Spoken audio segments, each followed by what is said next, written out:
Salut tout le monde, aujourd'hui on va s'attaquer à une question que vous me posez tout le temps. Pourquoi on ne retrouve jamais de corps de Bigfoot, de Dogman ou d'autres cryptides? Franchement, c'est une bonne question, parce que oui, forcément, s'il existe d'autres cryptides, on devrait trouver des corps, ou alors des squelettes qui traînent quelque part. Et pourtant, rien. Nada. Pourquoi? Eh bien c'est ce que l'on va voir ensemble, et je vous préviens, ça risque de vous surprendre. Intro. Tapapapam.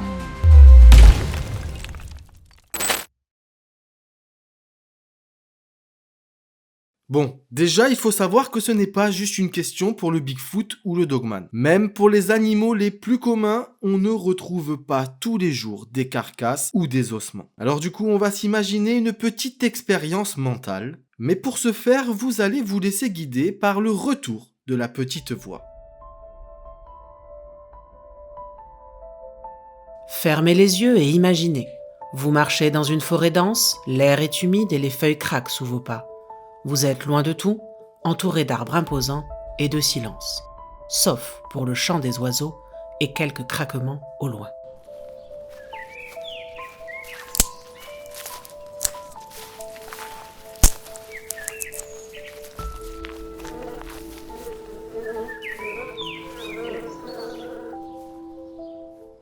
Soudain, vous tombez sur un squelette d'animal.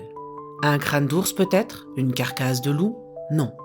Maintenant, réfléchissez. Combien de fois avez-vous réellement vu un squelette d'animal sauvage en pleine nature? Probablement jamais.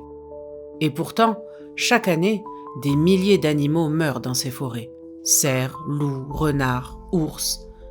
Si la logique voulait qu'on retrouve facilement des os, alors les bois seraient jonchés de crânes, de colonnes vertébrales et de cages thoraciques. Mais ce n'est pas le cas. Pourquoi? Parce que la nature ne laisse aucune trace très longtemps.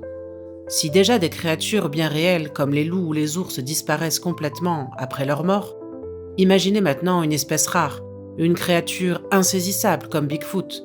Si leur population est très faible, la probabilité de tomber sur l'un de leurs cadavres devient quasi nulle.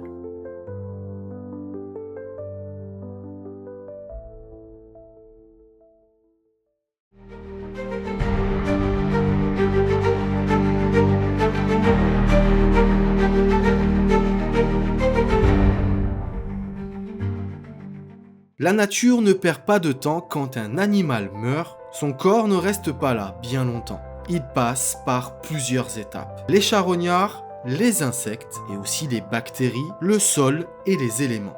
Dès qu'un animal meurt en pleine nature, c'est une véritable course contre la montre. Et la nature n'aime pas le gaspillage. Chaque partie du cadavre sera réutilisée, recyclée et consommée. Et voici comment ça se passe, étape par étape.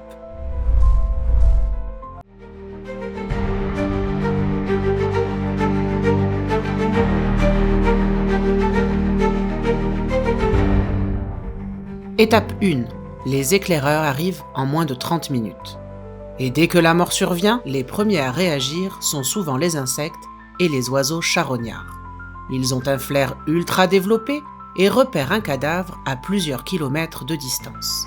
C'est le cas des corbeaux et des vautours, qui peuvent détecter un cadavre à plus de 5 km grâce au courant d'air transportant l'odeur de la chair en décomposition. Ils sont déjà là, prêts à attaquer les parties les plus tendres.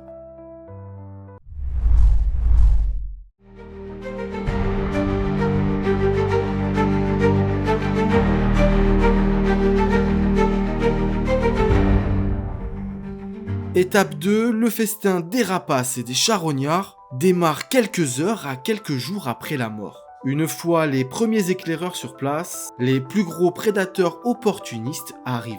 Ici, ça ne rigole plus, les cadavres peuvent être réduits à l'état de squelette en moins de 48 heures, selon l'environnement. Les principaux charognards terrestres en action sont les coyotes et les loups s'ils tombent sur un cadavre frais. Ils n'hésiteront pas à le traîner à l'abri et à le déchiqueter en seulement quelques heures. Ils peuvent même cacher les restes pour les consommer plus tard. Tandis que les renards et les ratons laveurs, bien qu'ils ne puissent pas manger un corps en entier, s'attaquent aux parties les plus accessibles comme les muscles et organes internes. Les ours, eux, s'ils trouvent un corps en bon état, le consommeront entièrement, brisant même les os pour atteindre la moelle riche en nutriments. Les rapaces et les oiseaux charognards jouent aussi un rôle clé.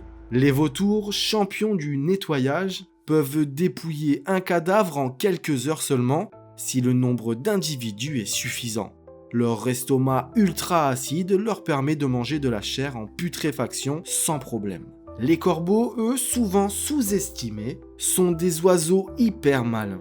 Ils arrachent les parties les plus accessibles et alertent d'autres charognards. Et un exemple bien réel, c'est dans les plaines africaines. Une carcasse de zèbre peut complètement disparaître en une journée, grâce aux vautours et aux hyènes. Dans une forêt dense, le processus est plus lent, mais l'effet reste le même.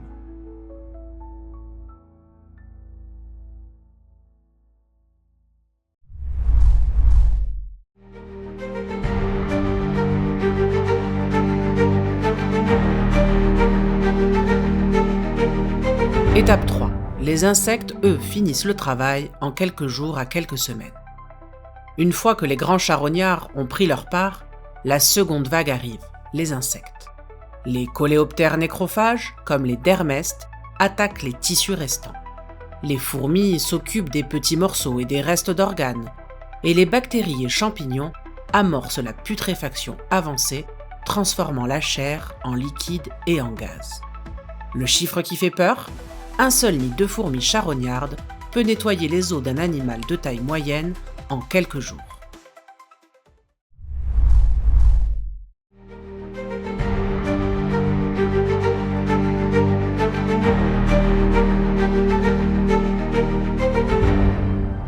Étape 4, que deviennent les os dans les quelques mois à quelques années qui suivent ? Une fois que toute la chair a disparu, il ne reste que le squelette. Mais même lui ne va pas tenir longtemps. Plusieurs phénomènes entrent en jeu comme dit plus tôt. Les carnivores peuvent briser les os pour récupérer la moelle, comme les chiens sauvages, les ours ou alors les hyènes. Mais les rivières et la pluie peuvent également emporter les os, les brisant avec le temps. Le sol et l'acidité finissent le travail et dissolvent les parties les plus fragiles.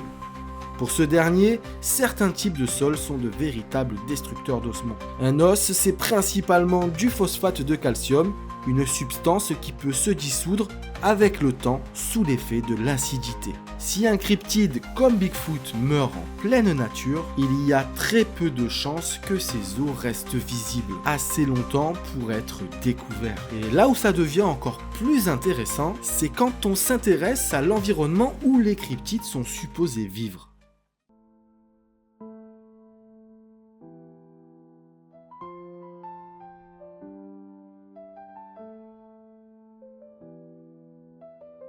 Et si ces créatures existaient réellement ? Mais que la nature elle-même effaçait toutes les preuves de leur passage. Que ce soit des forêts,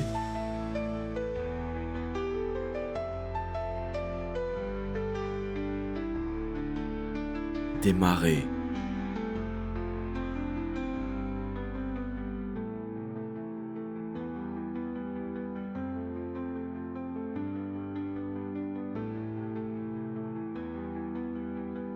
des montagnes,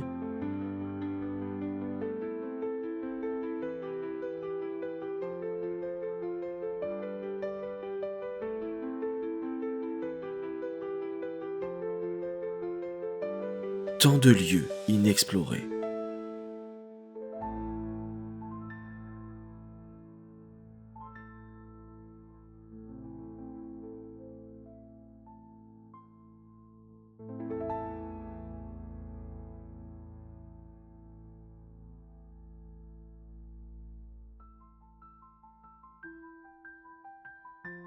Tant de mystères encore à résoudre.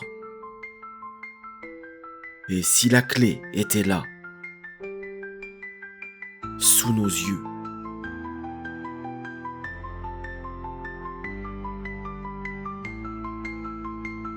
cachée sous les couches de terre,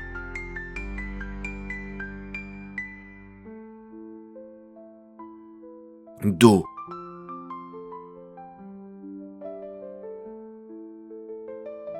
de glace. Ou sommes-nous simplement incapables de voir ce que la nature dissimule?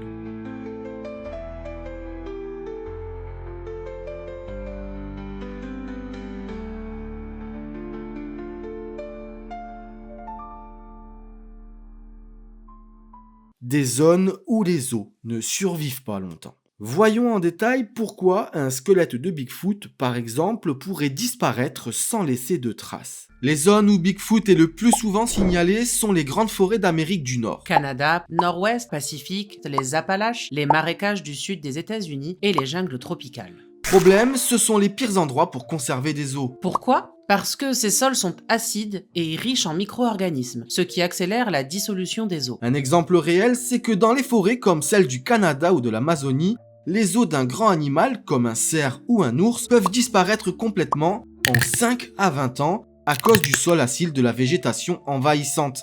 Les zones problématiques pour la conservation des os du Bigfoot sont les forêts boréales et tempérées, Comme la Colombie-Britannique, l'Alaska, Washington ou l'Oregon. riches en humus où les os se dissolvent rapidement. Les marais et tourbières, Louisiane, Floride, Texas. des cimetières naturels où les squelettes disparaissent en quelques décennies.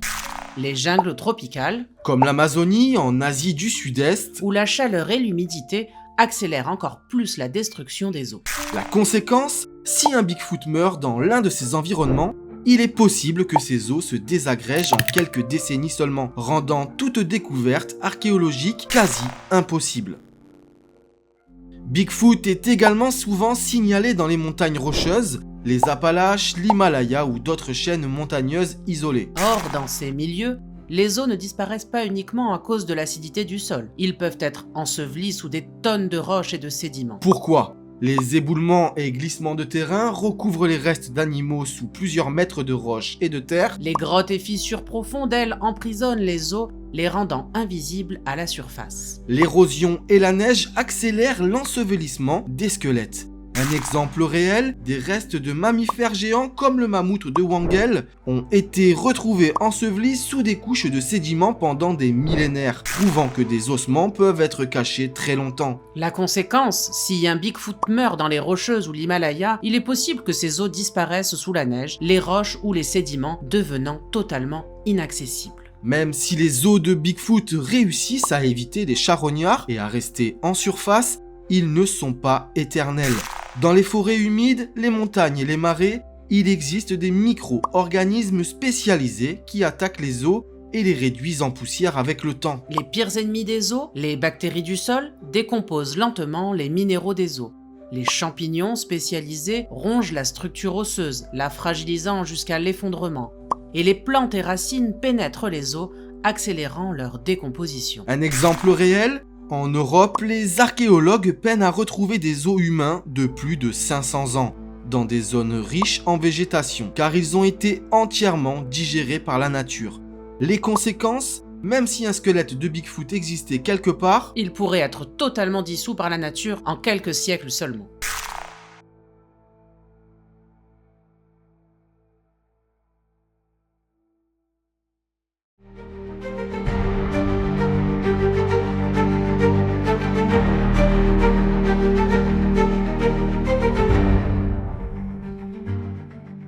prenons toujours en exemple notre cher Bigfoot. S'il est un primate avancé ou un hominidé inconnu, alors il pourrait avoir des comportements sociaux et cognitifs complexes et comprendre une gestion des corps de ses congénères après la mort.